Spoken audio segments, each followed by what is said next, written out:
أعلن فيها سحب الجزائر من ملف ترشح لتنظيم كأس إفريقيا 2025. Algeria. منذ سنوات والجزائر تعيش حالة غريبة في الساحة الرياضية الإفريقية. بلد يملك الملاعب، البنية التحتية، الجماهير وحتى التجربة في تنظيم أحداث كبرى، ومع ذلك كلما اقتربت لحظة الحسم في اختيار مستضيف كأس إفريقيا نجد أن الملف الجزائري يتعثر أو يستبعد بطريقة تثير التساؤلات. فما الذي يحدث؟ ولماذا الجزائر بالذات تعيش هذا التناقض بين الإمكانيات والنتائج؟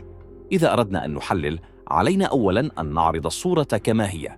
اليوم تمتلك الجزائر واحدة من أحدث المنظومات الرياضية في إفريقيا، ملاعب بمقاييس عالمية: ملعب وهران الأولمبي، ملعب براقي الجديد، ملعب تيزي وزو، وملعب الدويرة، بالإضافة إلى ملعب 5 جويلية الذي رمم أكثر من مرة، وملاعب قسنطينة وعنابة وغيرها.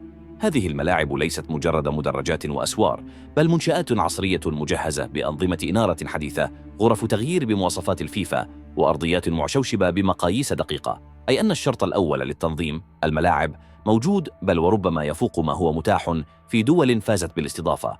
ثانياً، البنية التحتية المرافقة: طرق سريعة، مطارات دولية موزعة عبر عدة ولايات، وفنادق راقية ارتفعت سعتها بعد ألعاب البحر الأبيض المتوسط والشان.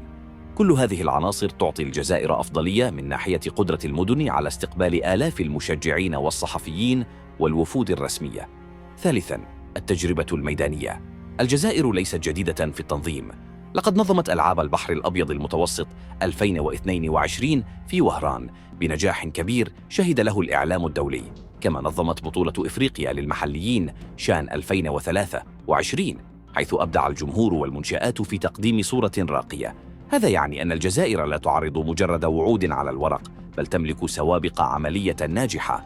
لكن إذا كانت كل هذه المؤهلات متوفرة، لماذا النتيجة في النهاية هي الإقصاء أو التجاهل؟ الجواب يكمن في عدة مستويات داخل المجال الرياضي ذاته. أولاً، ضعف الحضور في كواليس الكاف. القرارات المتعلقة بالاستضافة لا تعتمد فقط على التقارير التقنية، بل تمر عبر تصويت أعضاء المكتب التنفيذي للاتحاد الإفريقي. هنا يبرز عامل مهم: النفوذ. الجزائر رغم قوتها الرياضية داخل الملعب ما تزال حديثة العهد بالعودة إلى دوائر القرار الإفريقي. غياب ممثلين فاعلين أو تحالفات قوية داخل الكاف يقلل من وزن الملف الجزائري مهما كان متكاملاً. ثانياً، الجانب التسويقي والإعلامي. عند تقديم ملف تنظيم لا يكفي أن تعرض صور الملاعب والفنادق، هناك عنصر آخر يزن كثيراً: كيف تسوق مشروعك؟ كيف تروي قصة استضافة تغري الكاف والشركاء الإعلاميين والاقتصاديين؟ الجزائر لم تبدع بعد في هذا الجانب، فهي تركز على الجانب التقني أكثر من السرد الإعلامي الذي يخلق صورة جذابة. ثالثاً، التخوف من البيروقراطية والالتزامات الزمنية. الكاف يبحث عن ضمانات: هل الملاعب ستكون جاهزة في وقتها؟ هل العقود المالية ستنفذ بلا تأخير؟ هنا يأتي عامل الصورة البيروقراطية التي قد تضعف الثقة حتى لو كان الواقع مختلفاً. دول أخرى ربما لا تملك نفس حجم البنية، لكنها تعرض خطة تنفيذية سريعة ومرنة فتفوز بالرهان. رابعاً، تأثير المنافسة الإقليمية. في إفريقيا تنظيم كأس الأمم ليس قراراً محايداً. دول مثل المغرب، مصر، جنوب إفريقيا تملك لوبيات قوية وتستثمر بذكاء في الملفات الرياضية. الجزائر رغم جاهزيتها الميدانية تجد نفسها أحياناً في مواجهة نفوذ هؤلاء، وهنا النتيجة محسومة مسبقاً في كثير من الأحيان. لنكن واضحين، الظلم الذي تتعرض له الجزائر في مجال الرياضة ليس لأنها ضعيفة أو غير جاهزة، بل لأنها لم تدخل بعد لعبة الكواليس بنفس القوة التي دخلها الآخرون. لكن رغم ذلك هناك مؤشرات إيجابية. نجاح شان 2023 رفع أسهم الجزائر في عيون الاتحاد الإفريقي.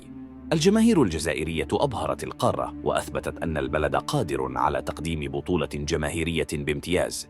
المنشآت الجديدة مثل برائي ووهران وملعب تيزي وزو والدويرة وضعت الجزائر في نادي الدول الإفريقية القليلة التي تملك ملاعب حديثة بمعايير فيفا. ما ينقص الجزائر إذن هو استثمار هذه الإنجازات بطريقة أكثر دهاء: تكثيف الحضور في أجهزة الكاف، تسويق صورة الجزائر كبلد رياضي حديث عبر حملات إعلامية دولية، تقديم ملف استضافة لا يكتفي بالجانب التقني، بل يرفق برؤية اقتصادية وثقافية متكاملة. وهنا نصل إلى السؤال الجوهري الذي يجب أن نطرحه بجرأة: لماذا بلد مثل الجزائر، الذي قدم للعالم أسماء كروية خالدة والذي أنجب أجيالاً صنعت الفرح والأمل فوق المستطيل الأخضر، لا يزال يقصى في اللحظة الأخيرة من شرف التنظيم؟ الإجابة ليست في غياب الإمكانيات، وليست في ضعف القدرة على التنظيم. الحقيقة أن الإمكانيات موجودة وبقوة. الجزائر اليوم ليست الجزائر قبل عقدين. الملاعب أصبحت تحفاً معمارية، البنية التحتية تطورت، الفنادق والمطارات جاهزة، والجماهير لا تحتاج دليلاً على عشقها لكرة القدم. لكن ما ينقص الجزائر هو الاعتراف الخارجي. نحن أمام مفارقة غريبة. على الورق الجزائر أفضل من دول كثيرة فازت بالتنظيم. على أرض الواقع الإنجازات واضحة. شان 2023 كان من أنجح البطولات الإفريقية من حيث التنظيم والحضور الجماهيري، ومع ذلك الكاف يختار غير الجزائر. هذا ليس لأن الجزائر ضعيفة، بل لأنها لم تترجم قوتها إلى أوراق ضغط داخل قاعات القرار. الرياضة اليوم ليست مجرد ملاعب، بل هي أيضاً كواليس، تحالفات وتسويق، لوبيات وسياسة بواجهات رياضية. هنا يظهر نوع من الطلم، طلم رياضي بغطاء مؤسساتي، حيث يقصى ملف متكامل فقط لأن ميزان القوى لا يميل لصالحه. الجزائر ضحية هذه اللعبة، لعبة لا ترحم الضعفاء في الكواليس حتى وإن كانوا أقوياء في الميدان. لكن لنعترف بشيء مهم: هذا الطلم ليس قدراً أبدياً.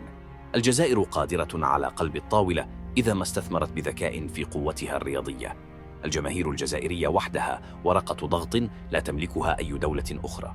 الملاعب الحديثة التي شيدت بجهود كبيرة يمكن أن تكون جواز عبور إذا تم تسويقها بشكل احترافي. والتجارب الناجحة التي عاشتها البلاد في السنوات الأخيرة دليل حي على القدرة، لا مجرد وعود.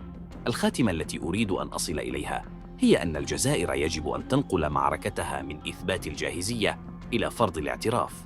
لم يعد يكفي أن نقول لدينا ملاعب، لم يعد يكفي أن نقول نظمنا بطولة ناجحة، بل يجب أن ننتقل إلى مرحلة صناعة النفوذ الرياضي، بناء شبكة تحالفات إفريقية، التغلغل في أجهزة الكاف، والتسويق لصورة الجزائر كبلد رياضي حديث وقادر على أن يكون الوجهة الأفضل لكرة القدم الإفريقية.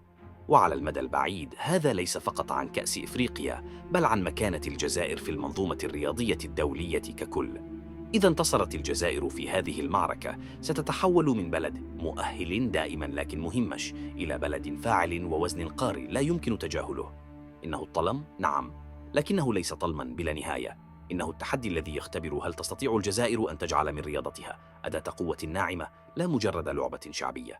إذا فعلت ذلك فموعدنا لن يكون مجرد كأس إفريقيا، بل تنظيم أحداث كبرى تجعل اسم الجزائر يصدح عاليا في القارة وفي العالم. في النهاية يمكننا القول إن الجزائر اليوم ضحية مفارقة مؤلمة، دولة تملك الإمكانيات وتفشل في حصد الاعتراف، لكنها أيضا دولة تملك فرصة تاريخية إذا صححت أدواتها. فالملاعب لا تكفي، الجمهور وحده لا يكفي، النجاح السابق لا يكفي. المطلوب هو أن تحول الجزائر قوتها الميدانية إلى نفوذ سياسي ورياضي داخل الكواليس. عندها فقط لن يكون السؤال لماذا الجزائر لم تتحصل على تنظيم كأس إفريقيا، بل سيكون متى ستنظم الجزائر كأس إفريقيا؟